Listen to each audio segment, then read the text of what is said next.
Hola, ¿qué tal? Bueno, hoy vamos a tratar el tema 1.2, que es la hermenéutica de Schleiermacher. Está en el programa como segundo tema de la unidad 1. Entonces, voy a dividir el comentario sobre Schleiermacher en dos o tres cápsulas. Una primera dedicada a esta idea de la hermenéutica como el arte de escuchar, y los dos primeros puntos señalados en esta lista.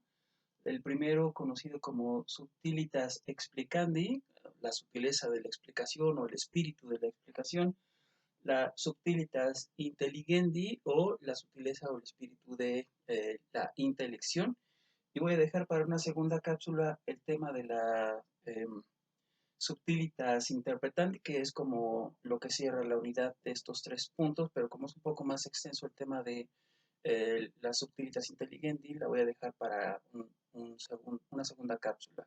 Ahorita solo me gustaría hablar un poco de por qué se asocia la idea de subtilitas explicandi con la comprensión gramatical en Schleiermacher. Y luego la comprensión psicológica. Lo primero que habría que subrayar sobre el asunto de comprensión psicológica es que ubiquemos a Schleiermacher. Estamos hablando de que su actividad intelectual, especialmente relativa a la hermenéutica, se desarrolla entre 1805 y 1835 o 40 aproximadamente.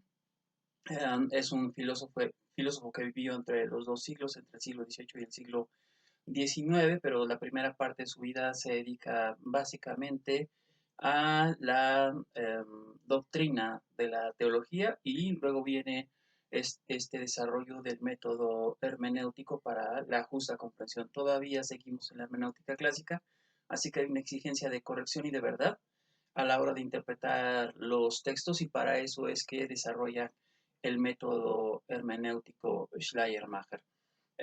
Lo digo esto para que no se asocie, sería completamente equivocado, la idea de comprensión psicológica con cualquier forma de psicoanálisis del siglo XX.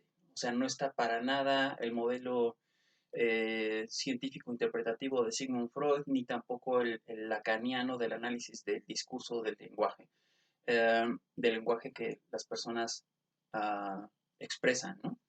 Entonces, hay que ver en qué sentido se está usando la noción de psicológico. Estamos hablando de el periodo de madurez del idealismo alemán, ¿no? Estamos hablando de que se habría desarrollado el idealismo alemán entre 1800, quizás, porque es el año en que Schelling publica el sistema del idealismo trascendental, y Hegel publica la fenomenología del espíritu en 1807. Fichte había generado una enorme influencia sobre un grupo amplio de filósofos entre 1790 y 1800, 810 tal vez.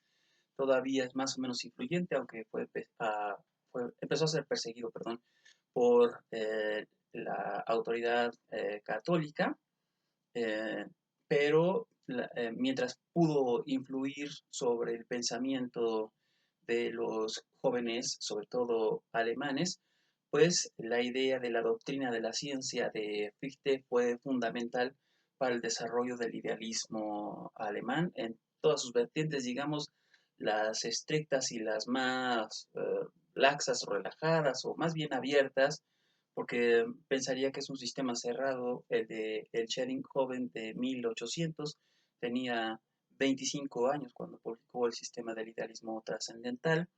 Hegel, en cambio, nació en 1830, en 1771, y publicó la fenomenología del espíritu en 1807. Tenía 37 años aproximadamente cuando publicó la fenomenología del espíritu. Era considerablemente mayor que Schelling, y a partir de estas dos grandes obras se presume que se estableció el idealismo alemán en Europa.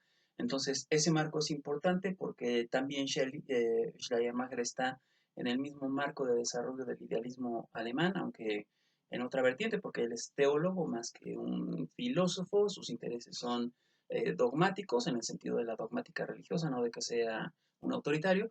Eh, y lo que busca es establecer un método para la correcta interpretación de los textos sagrados, aunque los resultados van a ir más allá de cualquier ámbito específico de la religión, ¿no? Lo extiende precisamente por tomar en cuenta la comprensión psicológica en el análisis del texto. Bueno, ¿de qué hablamos entonces?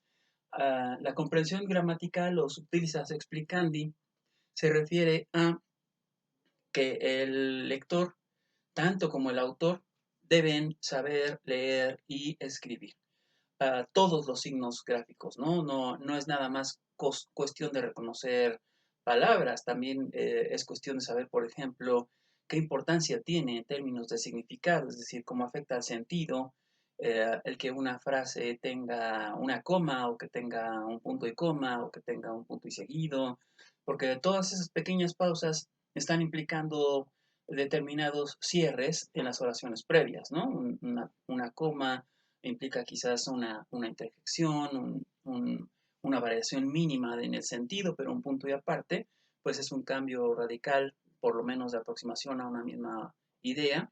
Y si no sabes leer esos signos o no sabes cómo usarlos, pues vas a cometer eh, impertinencias, diría yo, ¿no? Porque puede ser que hagas creer a tu lector, como autor, que cada unidad de sentido debe tomarse por separado. Si haces con mucha frecuencia puntos y aparte, si haces oraciones muy cortas, pues estás entregándole a tu lector ideas muy simplificadas. Y si haces oraciones demasiado largas, la fenomenología del espíritu puede tener párrafos de 4 o 5 páginas sin un punto y aparte.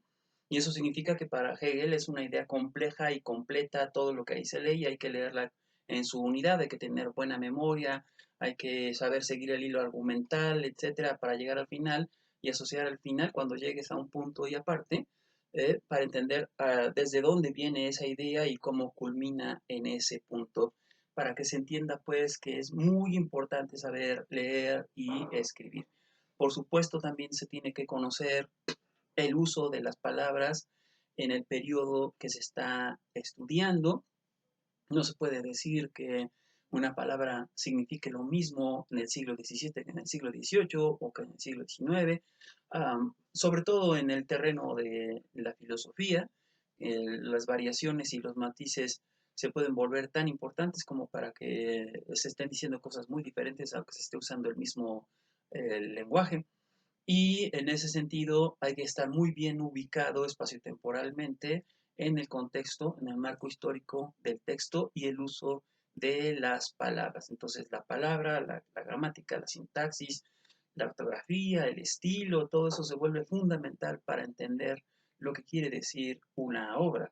Y la comprensión psicológica, la subtiltas intelligendi, pues nos va a dar una idea de quién es el que está hablando, ¿no? Ya lo ubicamos en el espacio-tiempo, sabemos que es alemán, sabemos que es del siglo XIX, que desarrolló la hermenéutica en la misma época en la que se está desarrollando el idealismo alemán, que la noción, por ejemplo, de espíritu es fundamental para toda la tradición alemana del periodo. Como ya dije, más o menos estamos hablando 1790, 1830, así que subtilitas se referiría a una forma muy específica de el ámbito espiritual de la subjetividad. Es una sutileza, es decir, es una delicadeza, una capacidad sensible para detectar los más mínimos matices y en ese sentido entender lo que el texto está diciendo y al mismo tiempo pues se va entendiendo lo que el autor mismo está diciendo. Bueno, no me dio tiempo, voy a hacer una segunda cápsula sobre la subtilitas intelligendi. Nos vemos en un momento.